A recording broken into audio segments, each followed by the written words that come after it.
चोंडीगाव digital इंडियाच्या बाहेर, range नुसतीच नावाला, टॉवर नाही गावाला।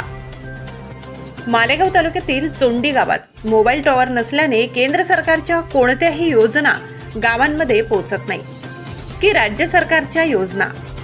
शेतकरी वर्गालाही मोठ्या प्रमाणात अडचणींना सामोरं जावं लागतं। शाळकरी विद्यार्थ्यांना डिजिटल शिक्षणापासून वंचित राहावे लागते। तर आता मुख्यमंत्री लाडकी बहीण योजनेपासून गावातील महिलांना मोठ्या प्रमाणावर अडचणी निर्माण झाल्या आहेत। त्यामुळे चोंडी गावाने 15 ऑगस्ट रोजी ग्रामसभेत एकमताने ठराव पास केला की येणाऱ्या 2024 विधानसभेवर 100% बहिष्कार घालायचा। चोंडीगाव मालेगाव मनमाड महामार्गावर घाटात आहे।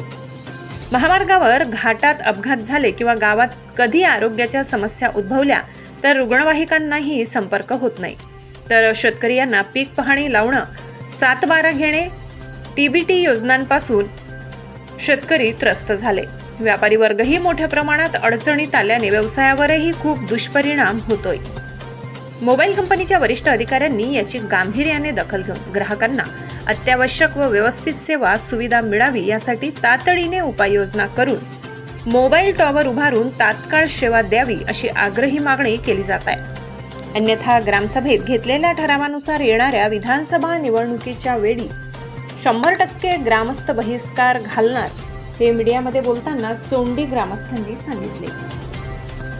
S9 TV न्यूज वृत्त मालेगाव। ओके, 15 ऑगस्टच्या दिवशी आमच्या चोंडी ग्रामस्थांनी ग्रामसभेमध्ये एक ठराव घेतलेला आहे। इथून पुढे येणाऱ्या विधानसभेत कोणी आमचं गाव एक मताने कोणत्याही निवडणुकीला पाठिंबा देणार नाही व जे येणारे नेते त्यांना कोणी गावातही आणणार नाही। आणि 15 ऑगस्टच्या दिवशी असा ठराव झालेला आहे की चोंडी ग्रामस्थ हे मतदानाला त्या दिवशी जाणार नाही। बहिष्कार टाकला, आम्ही मतदानावरती बहिष्कार टाकलेला आहे चोंडी गावाने। एकच समस्या आहे चोंडी ग्रामस्थांची की मोबाईल आमची इथे कोणतीच रेंज नाही आहे। ऑनलाईन दाखले काढायला गेले तर रेंजच नाही आहे, तर काढणार कुठून? आता इथे बघा मागं ग्रामपंचायत आहे, ग्रामपंचायतमध्ये आम्हाला जर उतारे जर म्हणा, जन्माची म्हणा, मृत्यू दाखले म्हणा, हे जर इथं नेट नसल्यामुळे चालत नाही। आम्हाला इथून कमीत कमी जळगाव आहे, जळगावसारखी समस्या आहे, तिथं जावं लागतं उतारे काढायला किंवा जन्माचे दाखले, मृत्यू दाखले काढायला। किंवा आता आमची कृषी मंत्री म्हणतात DBT योजना आहे, DBT जर आमच्या इथं जर फॉर्मच भरले जात नाही तर कोणताच लाभ भेटत नाही। आमच्या कोणत्याच शेतकऱ्याला लाभ भेटला नाही आजपर्यंत जर बघितलं। DBTचे म्हणा, लाडकी बहिणीचे झाले, आता लाडकी बहिणीला आम्हाला इथून कमीत कमी 20 किलोमीटर जावं लागतं मालेगाव समस्या। तिथं बऱ्याच महिलांना भरले बनून बघत आहे। पण आमचे चोंडी गावे इथे सर्व चोंडी ग्रामस्थ जमलेले आहेत। आमची एकच मागणी आहे की आम्हाला मोबाईल नेटवर्क पाहिजे, ते कोणतं पण असो, BSNL असो, एअरटेल असो, कारण की आजकाल आपला भारत देश डिजिटल इंडियासारखा झालेला आहे। पण आमचं चोंडी गाव हे झालेलंच नाही मुळात। काय नाही तर मोबाईल नेटवर्क नसल्यामुळे कोणतेही लाभ घेता येत नाही। चोंडी गाव हे खूप मागासवर्गीय असल्यामुळे आता सरकारने लाडकी बहीण योजना काढलेली आहे। त्या लाडकी बहीण योजनेचा आमच्या चोंडी गावाला काहीच फायदा झालेला नाही, का की मोबाईल नेटवर्क नसल्यामुळे तिथे फॉर्म भरले जात नाही। सायबर कॅफे आहे, सायबर कॅफेवरती नंबर असल्यामुळे आम्हाला मोबाईलवर तिथं भरताच येत नाही। परत बाकीचे कागदपत्र आहेत ते पण आम्हाला ऑनलाईन काढता येत नाही, त्यासाठी मालेगावला जावं लागतं। मालेगावला पण गर्दी असते, ते बोलता आज या उद्या या।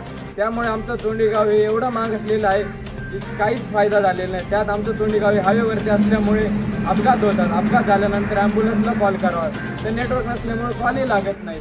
त्यामुळे खूप लोकांचे प्राणी गेलेले आहेत। त्यामुळे आमचं सरकारकडे एकच मागणी आहे की आम्हाला मोबाईल टॉवर पाहिजे। ऑगस्ट रोजी आमच्या गावात एक ग्रामसभा आहे, ग्रामसभेमध्ये आम्ही एक ठराव पास केला आहे। तो ठराव इथून पुढे ज्या बी निवडणुकी येतील विधानसभेच्या त्याच्यावर आम्ही बहिष्कार टाकलेला आहे। हा ठराव आतापर्यंत बाकीच्या ऑफिसरने तुमच्यापर्यंत पोहोचवलं की नाही पोहोचवलं हे पण आम्हाला माहीत नाही। हा ठराव तुमच्यापर्यंत आला असेल तर तत्काळ त्याची दक्षता घेऊन आमच्या गावामध्ये मोबाईल टॉवर जेव्हा जितके लवकरात लवकर देता येईल तेवढं लवकर द्यावा अशी आमची अपेक्षा आहे। मुख्यमंत्री आपल्या चॅनलला नक्की सबस्क्राइब करा, बेल आयकॉन दाबायला विसरू नका।